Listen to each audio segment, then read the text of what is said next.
Welcome back to LimQ Plus, everyone. On this channel, I'm 100%ing Breath of the Wild by a bit every day until the sequel comes out, Tears of the Kingdom. That is in 97 days. We are at 60%, and we are just heading into the lake region. Today's video title is obviously a little bit of an overstatement.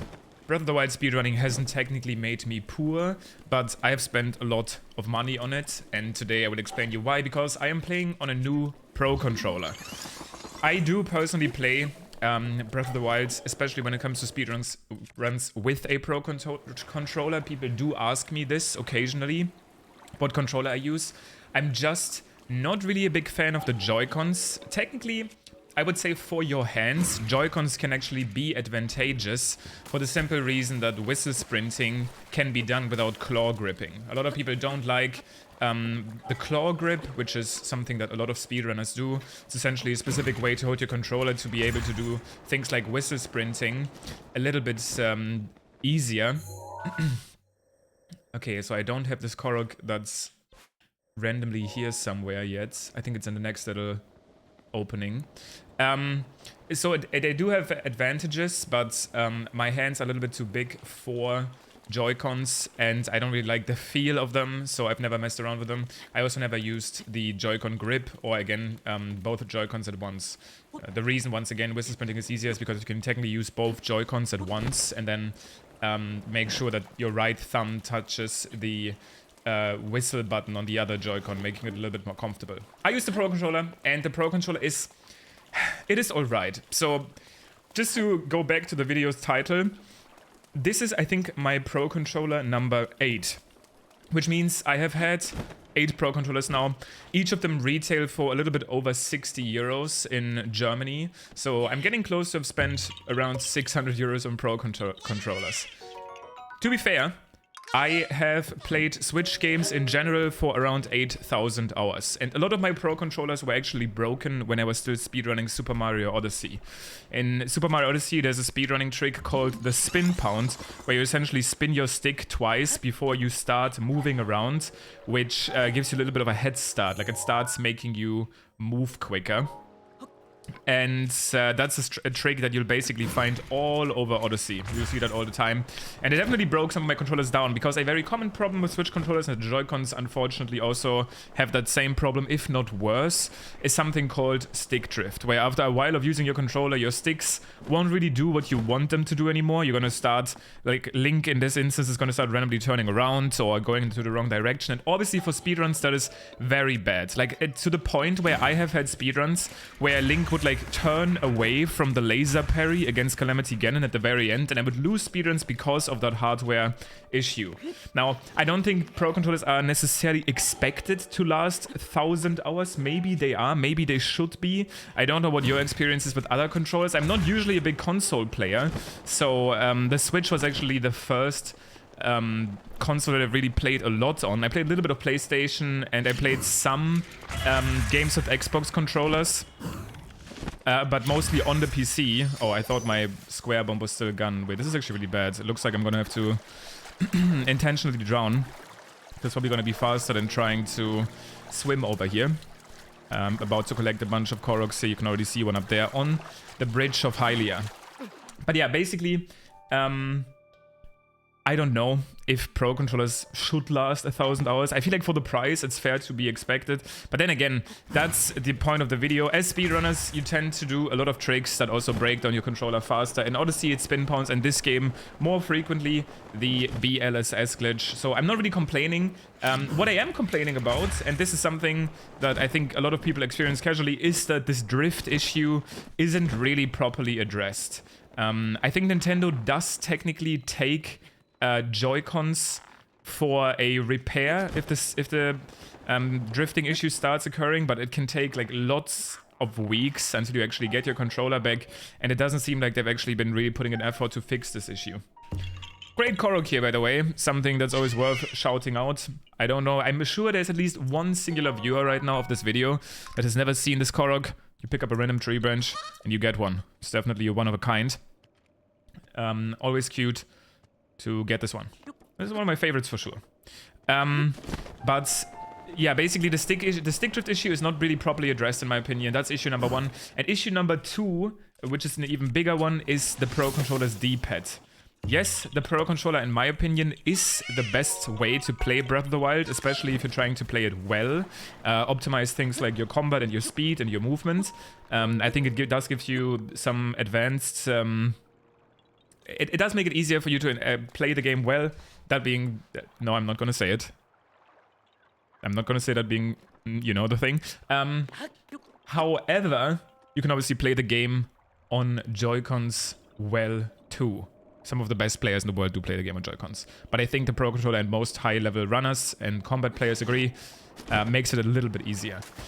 The problem that the Pro Controller has outside of stick drift, which Joy-Cons have too, is the D-pad.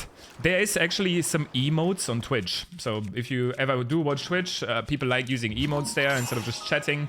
With messages, they like putting down these emotes. And usually there's even emotes that people specifically make for certain scenarios.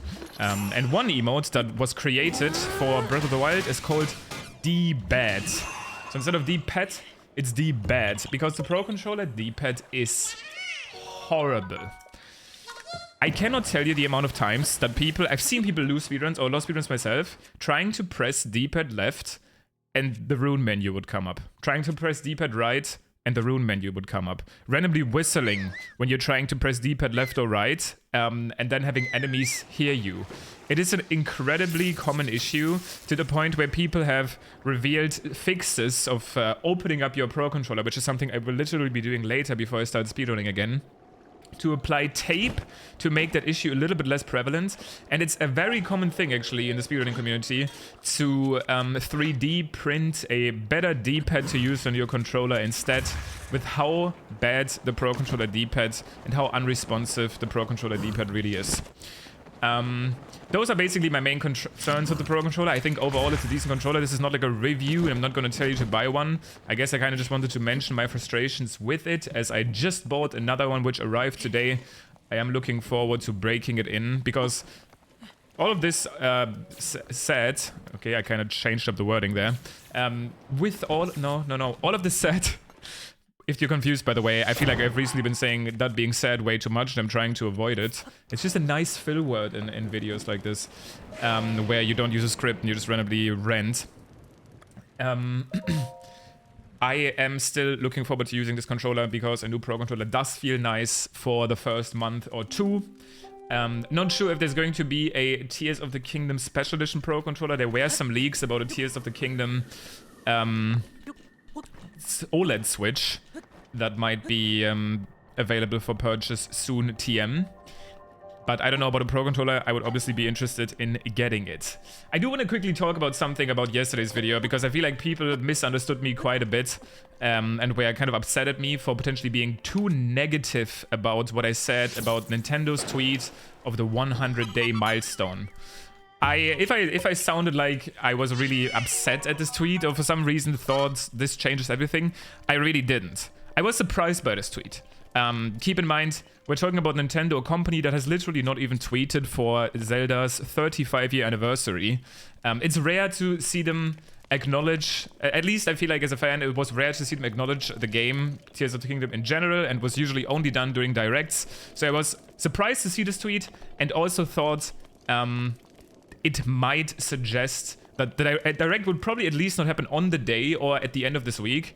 I would still be, don't get me wrong, I would still be super excited if we do get a direct next week. Some people have said the signs look really good, and it's almost confirmed for the 7th or 8th. And as much as I hope that's true, I just said I'm preparing myself that maybe it doesn't happen this month, and it wouldn't even be that bad. But people apparently got it as me saying this is crushing Tears of the Kingdom. Some people in the comments said, I guess you think we never get Tears of the Kingdom news again this year. I don't know. Some people seem to react a little bit weird to it. I wanted to clarify that I am obviously really excited if there's a direct next week. But if it ends up happening in March, I'm more prepared for that now, and I don't really mind. That was the entire point.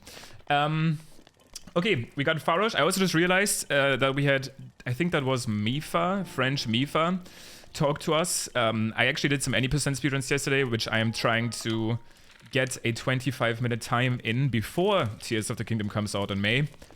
Looking forward to have an easier time with that with my new Pro Controller. And that was kind of just what I wanted to rant about today. The hardware issues that the Pro Controller has and how all of my speedrunner friends have spent around $500 to always have a working Pro Controller at their disposal. I think if you are, by the way, this is a one last message I want to give in this video. If you are a hardware person and you build hardware, one gold mine, I think, out there is making a Pro Controller. Similar to what companies like Scruff did for PlayStation or Xbox controllers, making a controller specifically made for people that play a lot, kind of marketed towards pros, speedrunners, like competitive Smash players that prefer using Pro Controllers. I think that could literally make you so much money if you know what you're doing and you do a good job at it. Obviously, don't know if there's anyone out there interested in building something like this, and especially if they're watching this video, but I do think that if that person did exist, they could make a ton of money with that idea. I'm gonna be getting this last Korok seat here on the middle of the bridge, and this is where I'm going to be ending today's episode. We are at 60.7%. Apparently I already did get this Korok in a previous session, which is something I'm noticing a lot. Obviously I talked about this before. When I first started playing this playthrough about getting 100%, one issue that I had is... Okay, well, I mean, I guess they can swim, so... That was interesting. When I first started playing this, I basically just randomly got Koroks, but now I decided that it is probably smarter to follow the 100% route just to make sure that I'm not forgetting any of them. And that's what I'm doing now, so sometimes I will be encountering Koroks that I've already gotten. Okay, I just wanted to rant about the Pro Controller today. I'm looking forward to my new one. And obviously upload, like every day, 97 days until Tears of the Kingdom today. Tomorrow I'll be back at 96. I've messaged a bunch of people, by the way, and I already got some people back, come back to me, message me back about being a guest on these videos, such as Player5, Joe Dunn, Smidge, some of the speedrunning people. I've been actually reaching out to specific voice actors of this game, which could be exciting, and some YouTubers as well. So these guest episodes I talked about in the past will start soon. But for now, I'm done. Think of watching. Enjoy the rest of your day. I'll see you tomorrow.